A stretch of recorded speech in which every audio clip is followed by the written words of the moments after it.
अस्सलाम वालेकुम रहमतुल्लाहि बरकातुहू and hello everyone. Hope and pray कि आप सब खैरियत से होंगे और इसी उम्मीद में कि आप सब खैरियत से है। आज का पॉडकास्ट स्टार्ट करते हैं।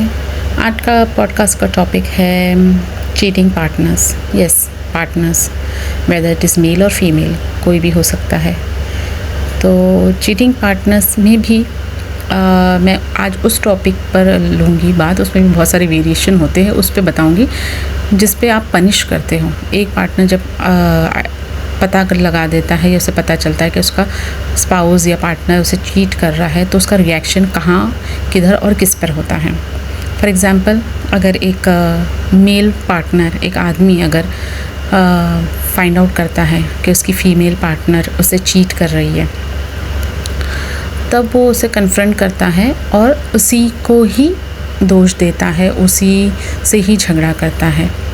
ठीक है, भले वो किसी भी लिहाज में करता हो। आजकल तो बहुत सारे दिखाई दे रहे हैं कि लोग रास्ते पे बाल खींच के मारते हैं, ने थप्पड़ लगा देते हैं, ना बहुत कुछ करते हैं, जो कि मैं इन सब के अगेंस्ट हूँ। क्योंकि किसी ने आपके साथ कितना भी बुरा किया है, आपको कोई राइट नहीं है किसी पर हाथ उठाने का। No, you don't have any right करके किसी को फिज़िकल असॉल्ट करने का या वर्बल भी असॉल्ट करने का। लेकिन गुस्से में इंसान बोल देता है, बहुत सारी चीज़ें समझ में आती है, लेकिन किसी को भी राइट नहीं दिया गया है कि कोई किसी को फिज़िकली अटैक करे, उसे टॉर्चर करे। तो चलिए इस बात पर आते हैं कि एक आदमी जब फाइंड आउट करता है कि उसकी फ़ीमेल पार्टनर उसे चीट कर रही है, तो वो अपने फ़ीमेल पार्टनर को ही दोषी मानता है, उसे ही कन्फ्रंट करता है, उसे ही जो भी है चिल्लाता है या उसे पूछताछ करता है, उसी से ही करता है। ठीक है, उसके लिए जो उसका मेल काउंटर है, जो दूसरा आदमी है, वो मैटर नहीं रखता है। उसे शायद वो कुछ बोलता नहीं है या फिर उसे धक्का मिल जाएंगे, कई रेड हैंडेड कॉट हो जाएंगे तो उसे धक्का दे दे, ये कर दे, मतलब। लेकिन वो उसकी तरफ देखता भी नहीं, वो सिर्फ देखता है उसकी फ़ीमेल पार्टनर पे कि भाई उसने मुझे चीट की है, तो उसका राइट उस पर है, तो उसे ही एक्सप्लेनेशन देना है।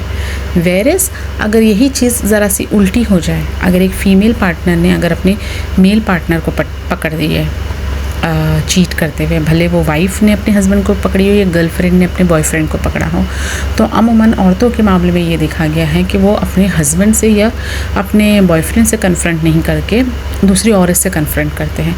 दूसरी औरत की मार पिटाई करेंगे, उसे गाली गलौज करेंगे, उसके घर जाके चिल्लम चिल्ली करेंगे। क्यों? उसे क्यों दोष दे रहे हो? पहली बात तो आपको दोष देना चाहिए अपने हस्बैंड को कि उसने आप पे चीट किया है। जो दूसरी औरत है वो बाहर वाली है, वो XYZ बाहर वाली है, आप उसको नहीं जानती, वो आपको नहीं जानते हैं। आप तो उसे नहीं जानती होगी, कोई केस में शायद वो भी आपको नहीं जानते, अगर उसे नहीं पता हो कि वो मैन मैरिड है, या फिर कोई केस में पता हो तो भी। बट बहरहाल आप लोग नहीं जानते। अब आप जानती हो आपके हस्बैंड को, आपके हस्बैंड ने आपको चीट किया है ना, तो आपको आपके हस्बैंड को पकड़ना चाहिए। अगर आप मार रहे हो तो अपने हस्बैंड को मारो, जो कि मैं अगेन कह रही हूँ गलत है, अगेंस्ट है। मैं ये चीज़ में अप्रूव नहीं करती, लेकिन उस औरत को मारने की जगह, उसके बाल खींचने की जगह, उसे भला बुरा बोलने की जगह आप अपने हस्बैंड के साथ वो करो, क्योंकि आपके हस्बैंड ने आपको चीट किया है। डेली वो घर आ रहा है, आपके हाथ का पका हुआ खाना खा रहा है, बच्चों के साथ खेल रहा है, आपके साथ सो रहा है, जो भी रिलेशन रख रहा है आपके साथ, लेकिन आपके घर आ रहा है बिना आपको ये बताया कि उसका कहीं बाहर भी अफेयर है करके। तो धोखा आपको आपके हस्बैंड ने दिया है, ना कि वो बाहर वाली ने दिया है। ठीक है, वो कहते हैं जब अपना सिक्का खोटा हो तो हम दूसरों को क्या बोले, वो होना चाहिए। वो बाहर वाली औरत ने कुछ भी किया हो आपके हस्बैंड के साथ, आपके हस्बैंड कैसे हैं जो पिघल गए, जो उसके साथ अफेयर करना चालू कर दिए। अगर if he was a strong person कि नहीं, मेरी फैमिली लाइफ है, मेरी वाइफ है, कुछ भी है, कैसे भी मेरी एक अच्छी मैरिड लाइफ चल रही है, अप्स एंड डाउन्स तो हर मैरिड लाइफ में होते हैं, मुझे ये जगह जाना नहीं है, मुझे इस गली जाना नहीं है, तो मैं क्यों देखूँ कोई मुझे कितना भी लुभाए, तो नेचुरली वो सही कदम रहता, साबित कदम रहता, वो आपके साथ रहता जैसे आप उसके साथ हो। लेकिन वो ये नहीं करके दूसरी औरत के पीछे भाग जाता है, तो उसमें गलती दूसरी औरत की नहीं होती है सिस्टर, उसमें गलती होती है आपके अपने हस्बैंड की, शौहर की। ठीक है, और ये हमको एक्सेप्ट करना चाहिए। बहुत सारी औरतें ये चीज़ एक्सेप्ट नहीं करके ब्लेम करती है दूसरी औरत को, उसे कोसती है, उसे गाली गलौज करती है, उसे मारपीट करती है, कभी तो कभार तो अकेले, कभी कभार तो पूरी गैंग को ले जाती है जो भी उसके सपोर्टर है। लेकिन क्यों? वो तो कसूरवार नहीं है, उसका इतना कसूर है ही नहीं, उसने भले किसी के शौहर को भी लिया है, लेकिन शौहर भी कैसे बातों में आ गया। अगर वो नहीं आता तो थोड़ी ना ये अफेयर कर पाती।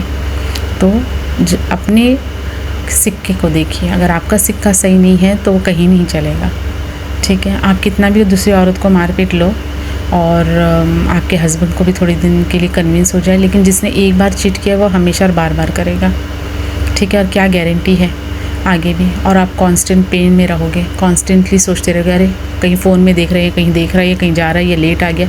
कॉन्स्टेंटली आपके दिमाग में ये चलेगा कहीं फिर से तो मिलने नहीं गया, कहीं किसी और के साथ तो नहीं है। तो इसका मतलब आपका ट्रस्ट चला गया है उस पर। और सही बात है, एक बार ट्रस्ट जाता है तो फिर वो आना दोबारा बहुत ही मुश्किल होता है।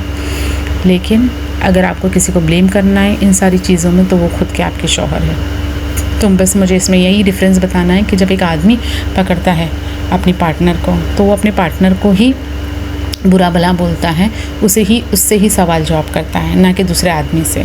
लेकिन औरतों के मामले में उल्टा हो जाता है। वो कहती है ये औरत ने मेरा घर बर्बाद की है, ये है दूसरी औरत है। और वो तो है, लेकिन पहले तो आपका हस्बैंड ही है ना, आपका बॉयफ्रेंड ही रहा होगा ना जो उसके पीछे चला गया उसके बुलाने से।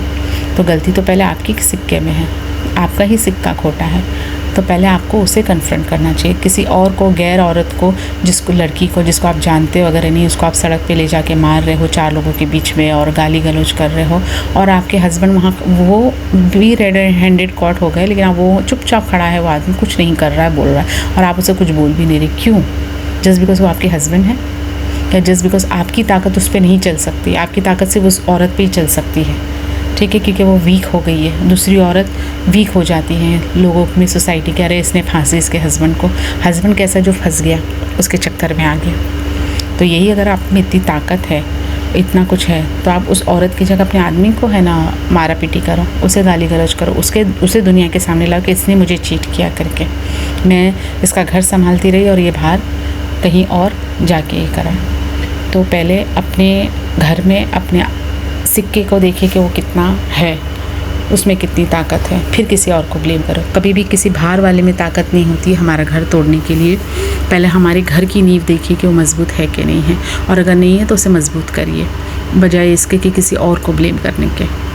तो चलिए, आज का पॉडकास्ट मेरा अगर अच्छा लगा हो और अगर कुछ समझ में आए, स्पेशली मैं औरतों के लिए बोल रही हूँ, ऐसा नहीं कि मैं अगेंस्ट बोल रही हूँ या उनके फेवर में। जो मुझे सही लगता है वो मैं बोलती हूँ, जो मैं देखती हूँ आमूमन जो चल रहा है अपनी सोसाइटी में वो मैं देखती हूँ, समझती हूँ और वही बोलती हूँ। तो इस मामले में, चीटिंग के मामले में, मुझे ये समझ में आया है कि मेंस आर बेटर। अगर उन्होंने किसी को पकड़ लिया अपने पार्टनर को, तो अपने पार्टनर को ही से ही कन्फ्रंटेशन लेते हैं, उनको ही बोलते हैं। लेकिन वेरेज औरतों के मामले में ज़रा उल्टा है। तो इस पर गौर व फिक्र करिए और ऐसा कभी भी किसी के साथ ना हो, क्योंकि ये बहुत ही हार्ट ब्रेकिंग है और बहुत ही तकलीफ़ देह है। एक पार्टनर कोई भी हो, मेल और फीमेल, एक फेथफुली अपना घर संभालते हुए बैठा है अपने बच्चों को और काम पे जा रहा है, और उसकी फ़ीमेल पार्टनर ऐसा करे या उसका मेल पार्टनर ऐसा करे तो बहुत तकलीफ़ होती है। और एक ट्रस्ट जो बॉन्डिंग इतने साल की होती है वो टूट जाती है, प्यार, भरोसा, रिस्पेक्ट चला जाता है।